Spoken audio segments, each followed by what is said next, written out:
This is Bury St Edmunds Shopping Centre. I think it's pronounced Bury, not Bury. It's B-U-R-Y. I think in the UK we generally pronounce it Bury. Anyway, Bury St Edmunds, ordinary UK scene, shopping centre. I think it's going to make a nice painting to do in watercolour. Thanks very much to my Patreon friend Dom for the kind sharing of this photograph. Thank you very much, Dom. And yeah, an ordinary scene, but what attracted me to it was this shard of light coming down through the avenue of shops and creating some nice long shadows. Lots of high contrast areas, quite dark on the left-hand side. This light coming through the middle, the light of the sky, the darkness of the middle ground. A little bit of light then in the distance beyond these two buildings, buildings here, just bouncing over the cars in the car park. There's an ice cream van here. Not sure if I'm going to have that ice cream van in. We've got figures as well. Now I have just edited this photograph. I've removed to protect their identity, I've removed the heads of these couples, so don't worry about the weird looking of these figures, but various figures. I don't tend to copy figures in a photograph. I prefer to make them up myself and move them around to suit the composition, just to get a balance in the scene. But what I do quite like is this lady on the seat here and her light top against a darker background. I think that's quite nice over there on the right-hand side, and there's a shopping bag on the right-hand side again, and shadows going down, slight slope. We have to think about the gradient of the site and the lie of the land and these long shadows coming through. Bit of vertical interest with this antique-looking, old-looking street lamp. Though I'm sure it isn't old. It's got a CCTV camera on it there. I'm not sure if I'll include that, but that's quite a nice. These vertical elements are quite nice to try and connect the different areas of the scene, connecting the foreground to the middle ground and maybe beyond. We've got some trees in here as well. I think the photograph was taken maybe early summer, late spring. So some of the trees aren't in full leaf yet, but we can see through a bit of an airy canopy to this tree here. And background buildings. Thinking about the overall color of the buildings, they're quite warm, and also this streak of light, this light coming through the gap in the buildings. That's quite a nice sort of warm, bright light. I'm going to try and think about that. Very light here, just as it's coming down the gap between the two rows of buildings. Then getting a little bit darker, a little bit warmer, I think, as we come down to the right-hand side. We've also got some nice lines going through. Nice lines going through the scene, marks on the pavement. That's going to help us help the viewer, help the eye go into the composition, and then also help a little bit with the depth and the perspective. Not sure about this planter here on this side of the shadow, or this bench. A bit undecided about that. Maybe I'll just have some squiggly marks to define that, and some quite complex shop fronts as well with reflections. Do we include the shop blinds? Yes or no? Shop signs as well. I tend to not write out, like it says there, this must be quite a nice tea shop, so it says teas there, or maybe it might be some sort of tea supplier. So I tend to just have squiggly marks just to give the impression of some signage above a shop. Yep, so a nice scene to contemplate in watercolor. Let's see how we get on. Paper I'm using is Saunders Waterford cold press, 300 grams or 140 pounds, 15 inches by 11 inches. Taped down, not pre-stretched in any way. My outline drawing, for some reason I've temporarily lost my trusty mechanical pencil, so I'm just using an ordinary HB pencil here, which is fine, not too sharp a point, don't want to damage the surface of the paper. And now I'm just drawing in the outline of the building. So I started with the edge of the left-hand building, then over to the outline of the buildings in the middle ground, trying to get the perspective right of that rooftop, continue on down. So there's a couple of main buildings together, and then background buildings behind the car park over there. Get that angle, get the angles right, fairly symmetrical left and right, and then the perspective of the buildings on that side of the street.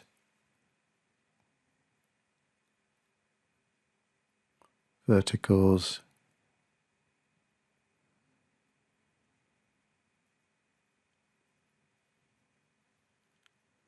That's the top of that tea shop. I'm not sure if it's a tea shop or a tea supply anymore. I'll just refer to it as the tea shop. And street level coming down. Now we have this slope. That's the end of that building. Got that slope just coming down at about sort of 10 degrees or something like that. I'm rapidly losing the point on this pencil. I don't often draw in the edge of shadows, but I just think I need to include it here just as a guideline for me. And it's sort of fanning out rather than it being the edges of the shadows being two parallel lines. I'm going to have a nice sort of fan coming out between the so wider on the right hand side, a little bit narrower on the left.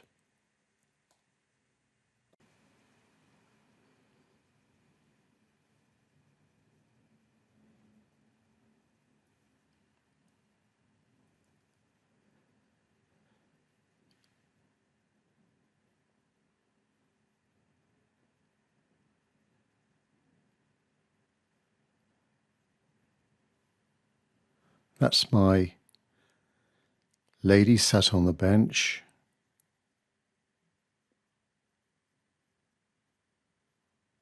Light top against the darker background, simply drawn in. Thinking about the right size of that seated figure in relation to everything else. And let's have another figure in here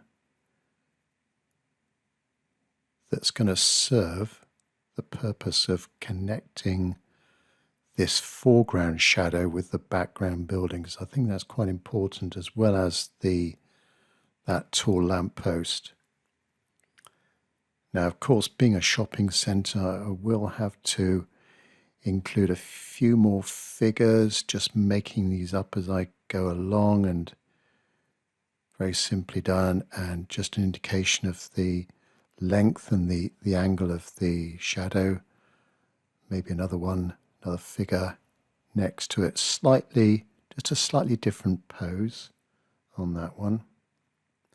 And a few verticals on the right. We've got the base of the tea shop, get that angle right with the perspective, and then those lines on the pavement. These may not be the actual lines, but it's just a guideline for me. when I come to the painting, hopefully I'll be able to see these pencil lines through the paint, through the layers of paint, and I can just see what I'm doing. And above the shops on these middle shops,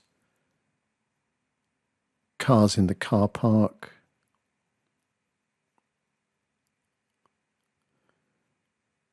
cars are going to be quite simple in that car park. They're facing us, so it's not a side of the car. I think for me, they're quite an easy shape to put in. So we'll have 3 or 4 cars there in the car park.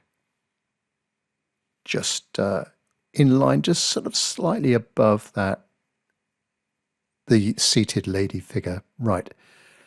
Large mop brush, just dampen the sky a little bit. I'm going for a warmish colour to these clouds, a yellow. Just randomly splash that in.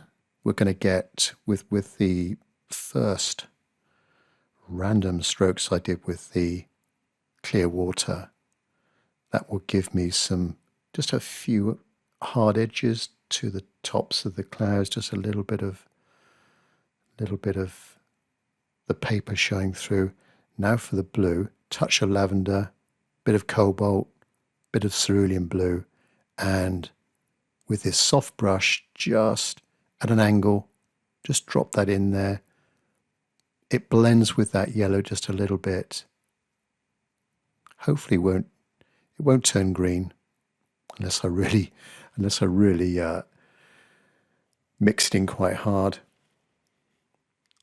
Bit softer and lighter towards the horizon, and just slightly over the tops of the outline of the rooftops of the houses.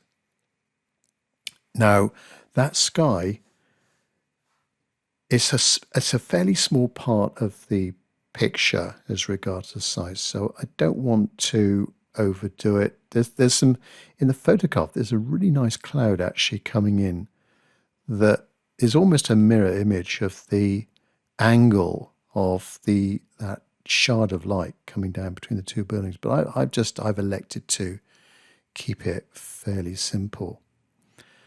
Now, with this initial wash, I'm just aiming here to cover up all of the paper, except for those areas that I'm going to keep deliberately light, or I'm going to handle in a specific way, like the figures, or certainly the seated figure, the lady with the white top. And well, let me describe the colors in my palette. If you see my previous videos, it's unchanged. So from the top, neutral tint, then burnt umber, burnt sienna, yellow ochre, viridian, cobalt, green, cerulean blue, cobalt blue, ultramarine blue, alizarin crimson,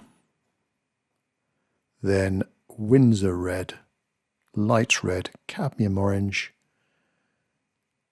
lemon yellow, and my lavender. Really, these colours that I'm putting in now, it could be anything. I'm just mixing them up, some warms and cools, just to add a little bit of interest and experiment, really.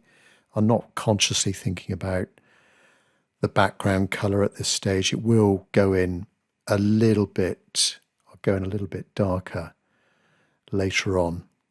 Now, that warm light coming through these 2 buildings, I've started off with, well, cadmium orange might be a little bit too bright. Continue on, take this colour over with a soft squirrel mop brush. Take that over there. I've just picked up some more water. That cadmium orange is way too bright. It is going to dry lighter, of course, with watercolor. It does dry lighter, but it is just a little bit too bright. So let's go deeper as I'm coming away. Add a little bit of blue, darken it a bit, make it a bit cooler.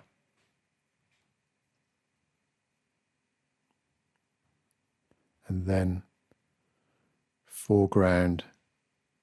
Now I will be going in darker with the shadows. This is not the end color. This is just the purpose here is just to cover up the paper, apart from those objects that are going to be white, namely lady sat on the bench there.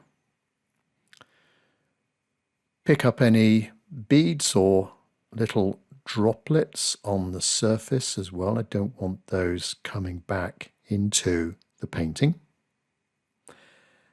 And then really at this stage I need to let this dry completely before going on to the next stage. So fast forward, I've got the hairdryer out, cheated a bit, just speeded up things. And what the wash stage is now complete. As I say, covering up most of the paper.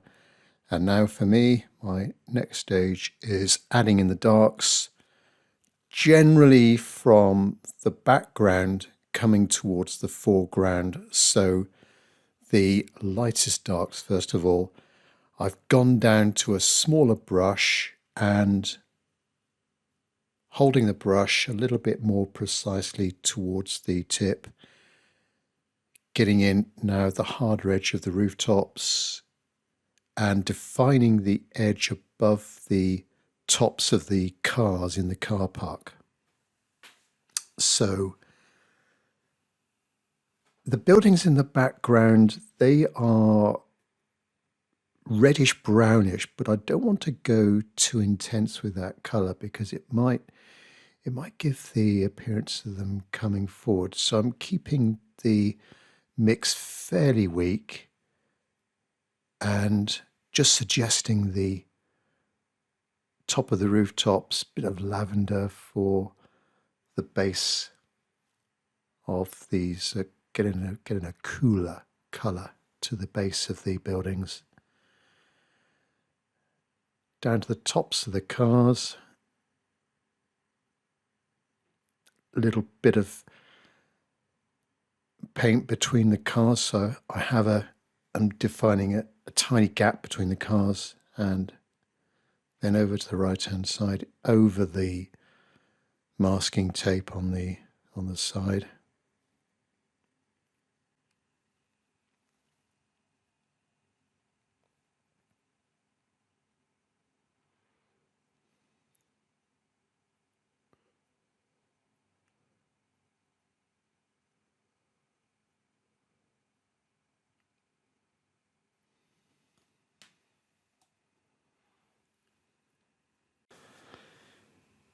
Next, I'll go over to the left-hand side, start over there. Now, the top of the building on the left-hand side, it's a white-coloured building, but I need it to be darker than the sky. Not too much darker. So, it doesn't really matter what colour this is, really. I've just got a bit of a mixture of a sort of warmish blue. Just thinking about the value over there and thinking about the paint drying a little bit lighter.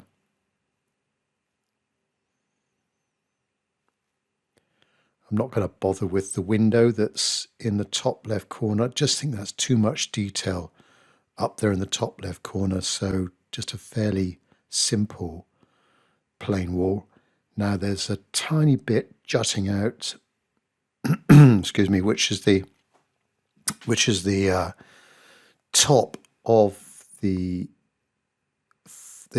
ground floor where there's some signage, there's a dark, almost like a navy blue border.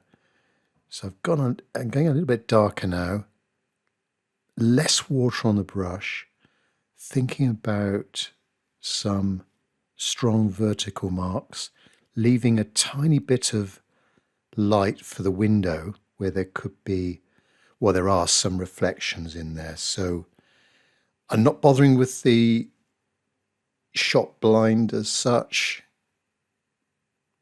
And it's over on the left-hand side. Keep it loose, simple, not overwork it too much, but just keep a bit of light there to suggest the opening of the window. Down to the street level, and there's a darker band at the bottom, just slightly darker. And I'm now down into the street. So shadows here. Well, the surface is a fairly warm colour. It is going to show through a little bit.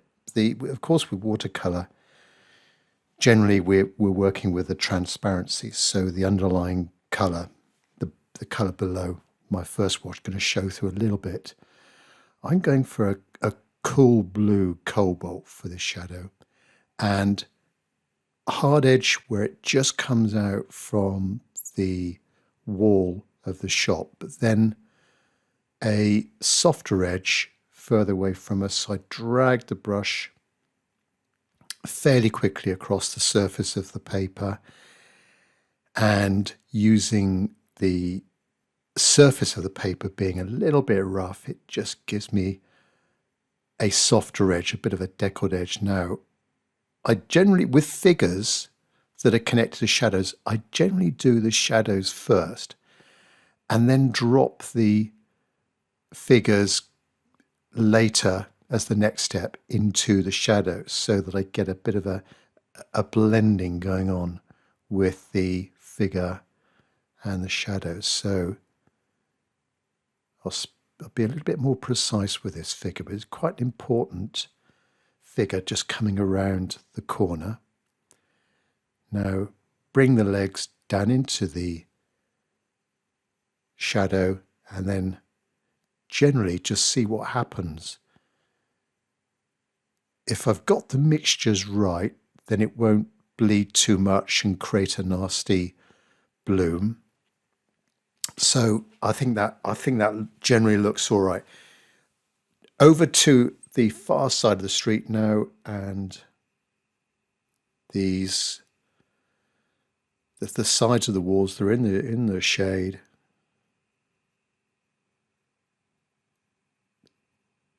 A reddish wall that's facing us, some chimneys. I've just moved that chimney. It was on the right hand side of that building, but I've just moved it on top just to create a bit of contrast with the lightness of the roof that's catching a bit of light from the sun. Now, base of the building, up to the figure, around the figure. Keep the light on the left-hand side, but connect it on the right-hand side. Less light there. And onto the rest of this building.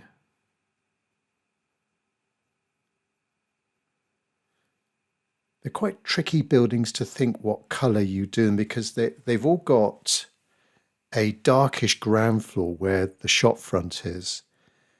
These have a sort of greyish brown shop front, and then the tops of the buildings are generally white. But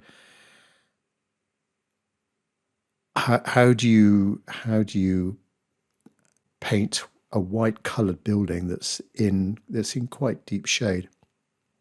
So I've just I'm just thinking about the values, basically, trying to create the contrast of the light of the that shard of light coming through the gap with the darkness of the buildings. Now, the right hand, there's two buildings here in the middle, and the right hand one is fairly dark. I'll just keep a few little bits of the paper unpainted again. These buildings, they are still fairly moist, so I can still work at them and dab in a bit of extra paint or lift off if I want to create some lighter areas. Now, around these two figures, be a little bit more precise with the brush.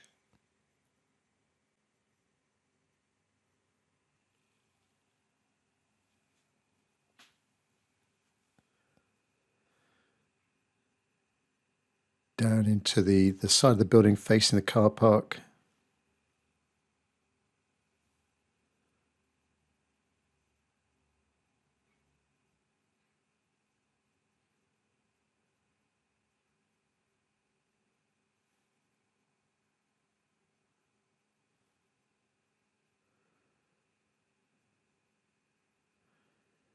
Down to the bottom of the buildings, and then we're going along the car park to define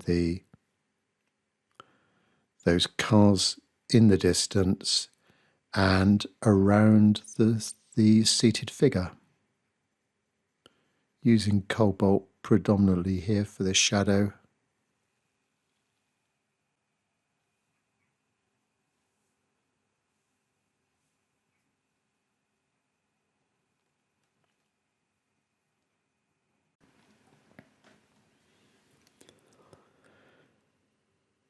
Continue over the right hand side.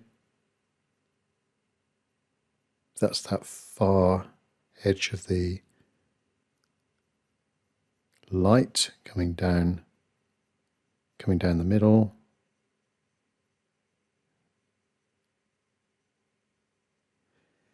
Next, I need to do these figures in the middle of the light there, and their shadows, and that will give us a bit more of a feeling of the gradient. I could use a smaller brush at this stage, but I've just for continuity, keeping with that same brush. If it's got a good point and a good edge, I can work with it.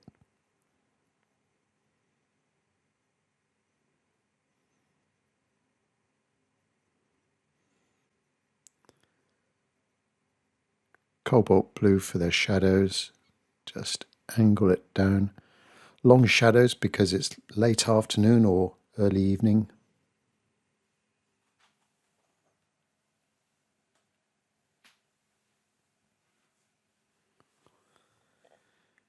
Then this figure here, face, body, just slightly bigger, larger figure, carrying a bag.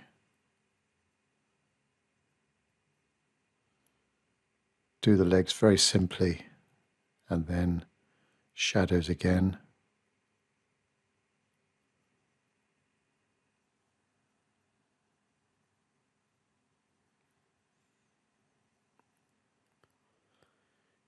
Bit of neutral tint, ultramarine blue for the bench.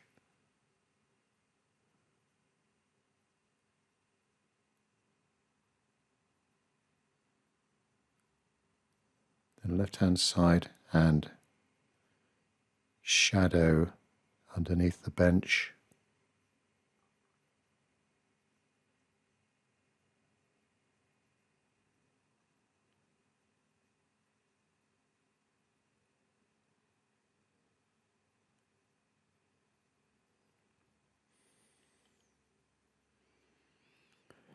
Head for the seated figure. There we are. It's just starting to look a little bit like a figure now.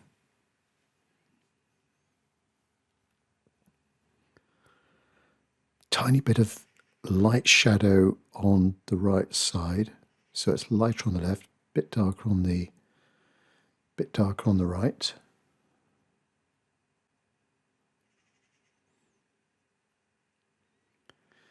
This large area of shadow in the bottom left corner. I don't need to make it, I can't make it too monochrome. I have to introduce a few different values in there, make it darker and lighter in different areas. Right, now down to the trees, smaller brush. I've got a small synthetic brush here, not too much water, and a 50-50 mix of that yellow and ultramarine blue. It could be any blue, really. And being quite thick paint, I can just go over the background layer and just give an impression of those trees. If you squint your eyes in the photograph, they're just, you can almost miss them. And a larger tree here on that, in that area there, just to fill in that space, just to break it up a bit more. Well, I'll go in with some darker paint in a minute, or just later on. Just make sure I've got that green right.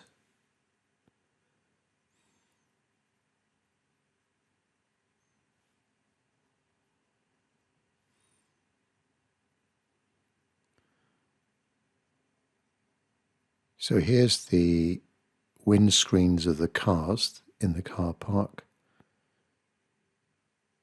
And this brush has it's lost its point a long time ago. It's actually got quite a flat edge to it now. So it's quite useful for this, doing like a rectangle for those, a small rectangle for those distant cars.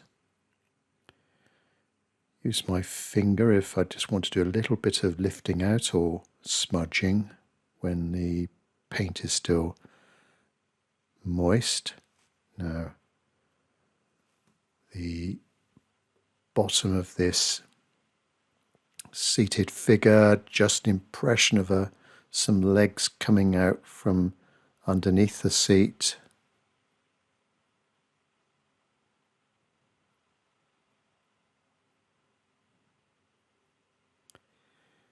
I generally mix my darks in that. I've got 3 mixing wells in this palette. I generally mix my darks to the top, and quite often there's not too much water up there. So I end up with quite a dry mix. So this is the tea shop and the top of the ground floor.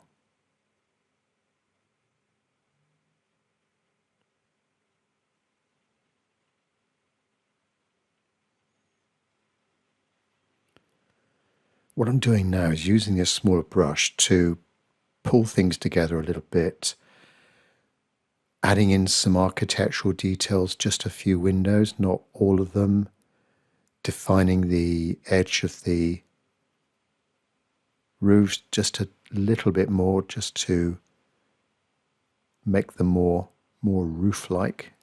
Chimneys, vertical lines, bit of street furniture. I've got the lamp post to do as well. I've got to be careful with these dark lines not to make them too dark in the distance there. Those distant houses, if I put some too darker lines in the distance, that would again bring it too far forward, like making it too warm or too red. So anything in the distance, quite light.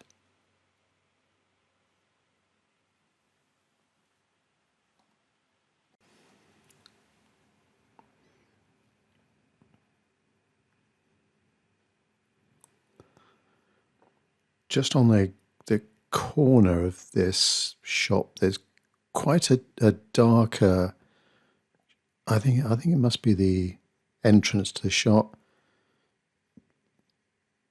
There's the top of the ground floor facing the car park.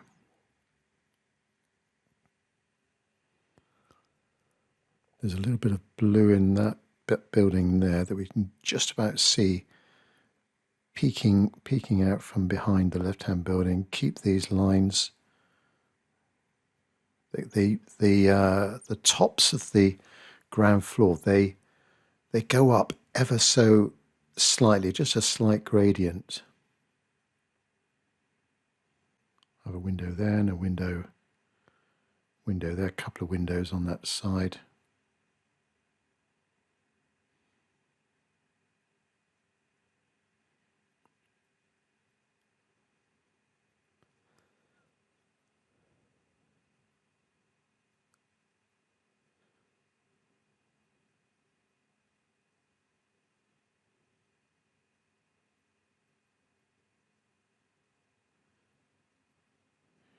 Right, the lamppost. I haven't drawn in the lamppost, so I'm just making a guess where that lamppost is. And I'm going to use this, like that figure on the left, I'm going to use that vertical line to connect the different elements of the picture together.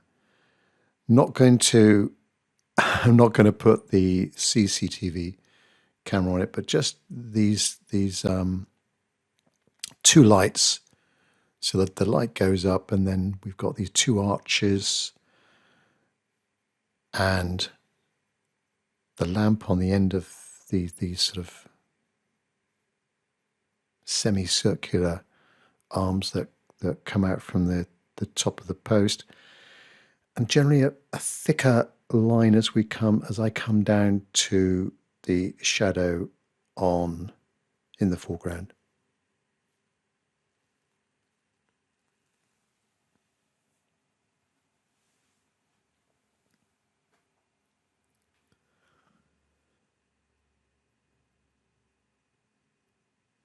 I'm strengthening up this tea shop on the left, the window, the base of the building,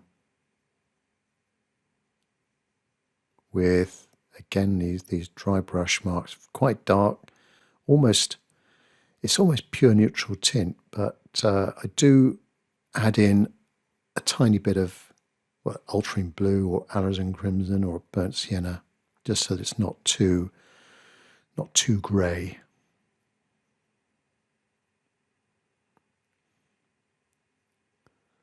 So just where I had that darker mark there below the lamp, there was a planter there.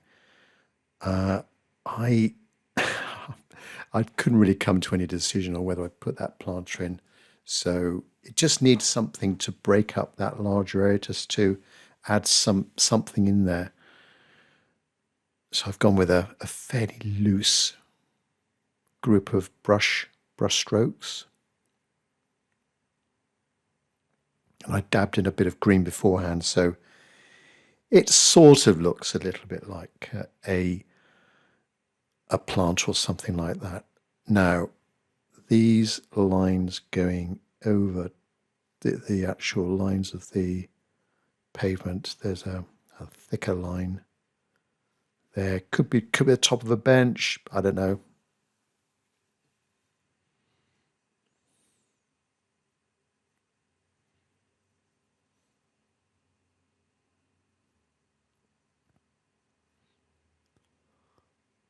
There's a few little vertical posts that are just in that light area, and they go up into the shade behind, and there's a bit of light just catching the left-hand side, or certainly the tops of those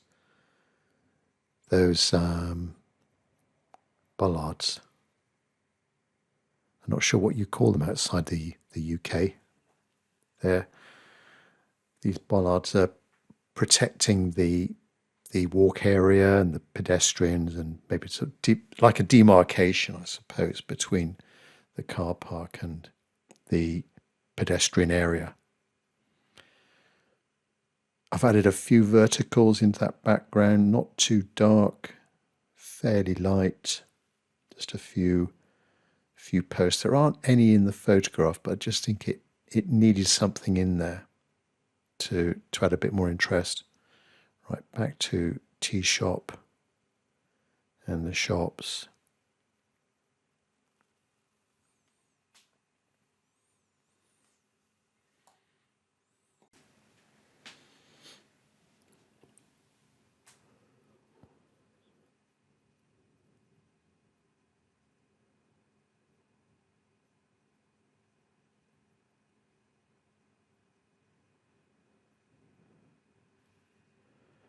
I can just about see my pencil lines that I did earlier.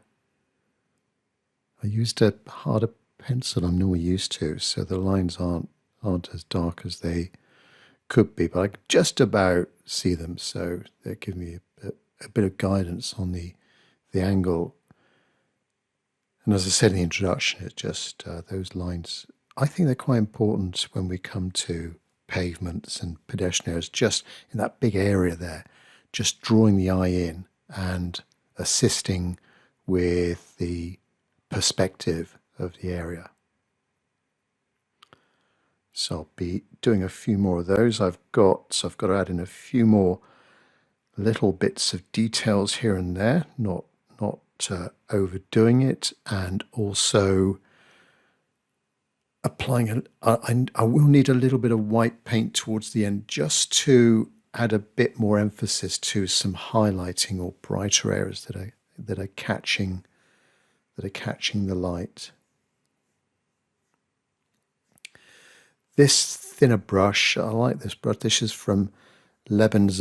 It's a handmade brush. Well, as I guess most brushes are, this end of the marketplace, but really fine. Yeah, I can get a really fine line with this Edmunds brush, and it creates some nice brush marks as well. Great for doing thin verticals, thin horizontals, wires, cables. I even use it for foliage as well. It's actually quite good for creating a loose effect of foliage, but it comes into its own here when I'm doing these fine lines. They're almost as thin as a hair, almost the thickness of a hair. Very fine lines. Not all of them, just suggesting a few of these lines, and a bit of a gap in some of them as well. Lost and found.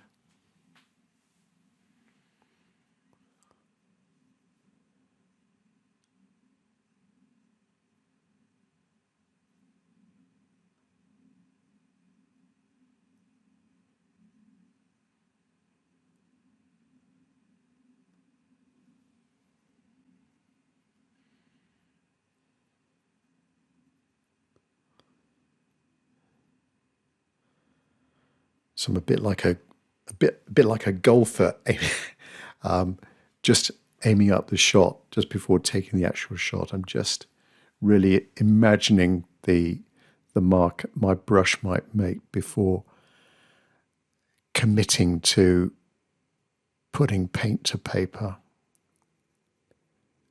There are a few more little marks, crosses, individual cobbles, maybe a drainage cover or something.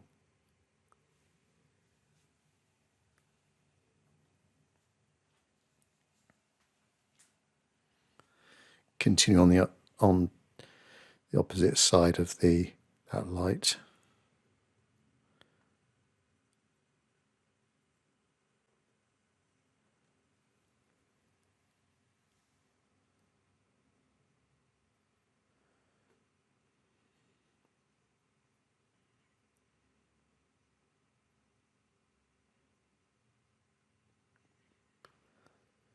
Back to the tea shop again. Just make some final marks here, strengthening up the top of the shop and the window.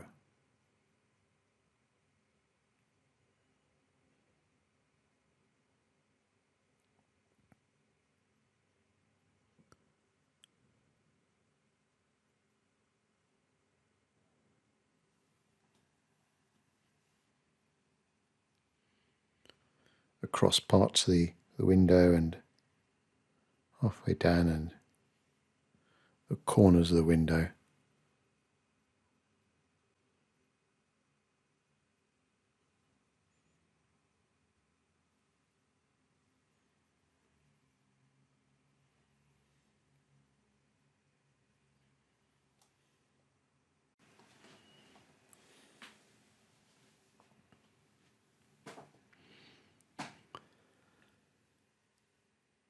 With the same brush, with the rigger brush, the Edmunds rigger brush, I'm now going to add in a bit of white paint to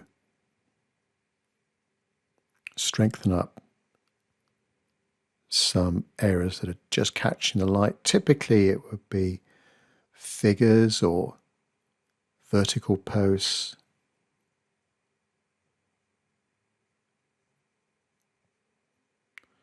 Tops of those cars maybe in the distance.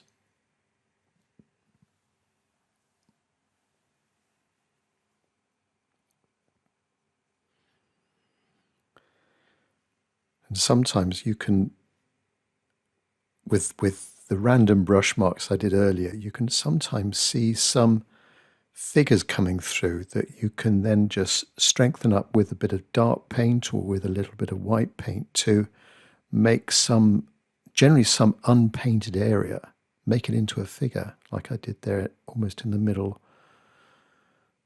of the painting. An unintentional figure has magically appeared, which just adds in, the feeling of more people in there, so it's not too deserted.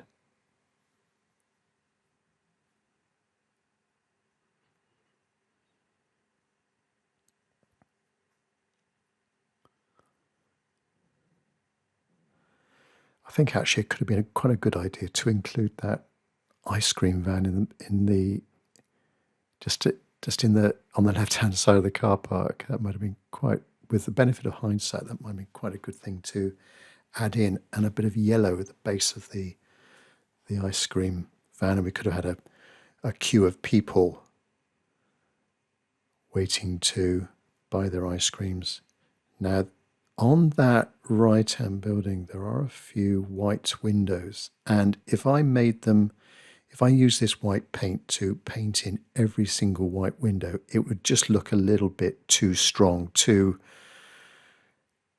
strong a statement over there. So I just add in a few thin white lines.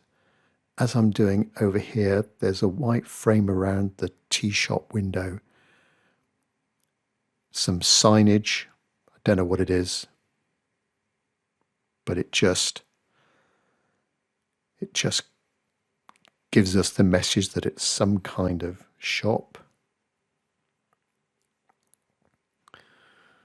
Well, the T sign was big enough, so I'll put in TEAS for teas.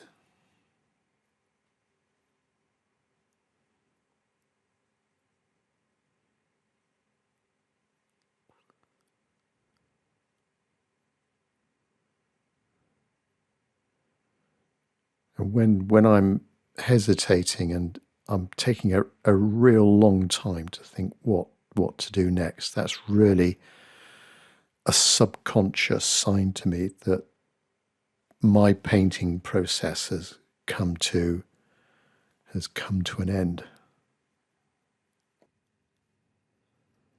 So as I normally do, a little debrief at the end, and just a self-critique session to see how it went.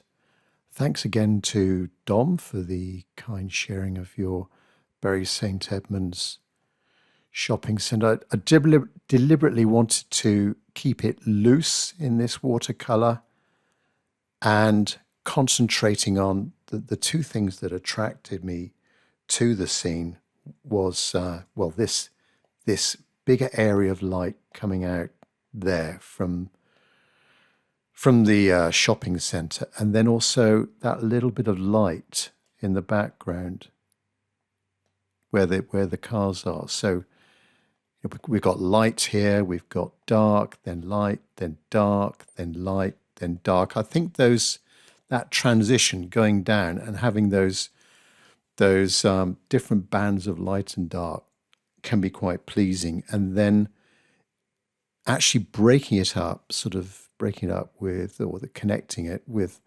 figures like the figure here, the main figure coming down the street, this lamppost, maybe I could have been a bit stronger with that line there, just to ram home the message that that lamp is kind of cemented.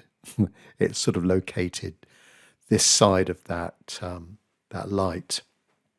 And then the seated figure, little bit of light shade on the right hand side, shopping bag, loose way of doing the bench, and then these figures in the middle.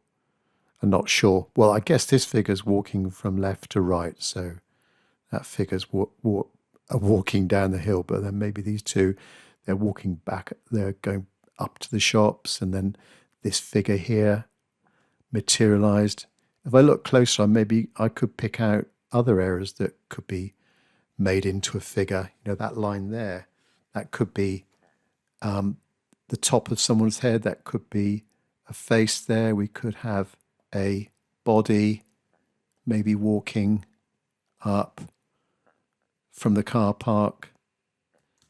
So it's quite an interesting thing to do with a painting a loose style, just to see where, if you've got a street scene like this, just to see if other objects appear, like a car might appear from somewhere, or some other bit of street furniture.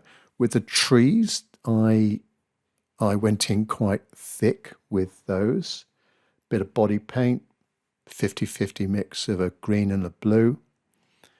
And the background, let me just see if I can come back out a bit. That background, fairly simple. Try to keep true with the warmer nature of the buildings. I could have maybe gone a bit cooler with that background, trying to make it a bit lighter, a bit cooler. That might have pushed it back a little bit. But on the whole, I think it's all right. Some of these pencil lines, if I can see the paper, I might rub them out just to try and make the finished painting a little bit cleaner, but we can still see some of these pencil lines showing through. Up here on the rooftops, doesn't really matter. It's a loose painting. With the sky, I did that quite quickly. Now there were some nice clouds. That could have been something I could have concentrated on a bit more. There were some nice clouds, sort of, that's the top edge, and there was a bottom edge there, and there was a nice mirror image of that angle there with that angle there. That could have been something quite nice. And then that would have given me a nice bit of contrast of that rooftop with the lighter clouds behind it. Anyway, if I did it again, I might do that as an alternate way of handling it. And then the left-hand side, keeping that really loose. It was quite complicated, that tea shop, with the blind. I didn't bother doing the blind. And then there were two strong columns either side of the window. And then within the window, you could just about see some produce in there, and also the reflections of things over to the right. So there we are, a loose rendition of Bury St Edmunds in the UK. Thanks for watching. Hope to see you on Patreon. Hope to see you on my next online workshop. If you want more details of my Patreon club, just go to patreon.com/Tim Wilmot, or my online workshops, just go to crowdcast.io/Tim Wilmot. Loads of things going on to keep you busy, and thanks for watching. Catch up with you on the next video. Bye-bye.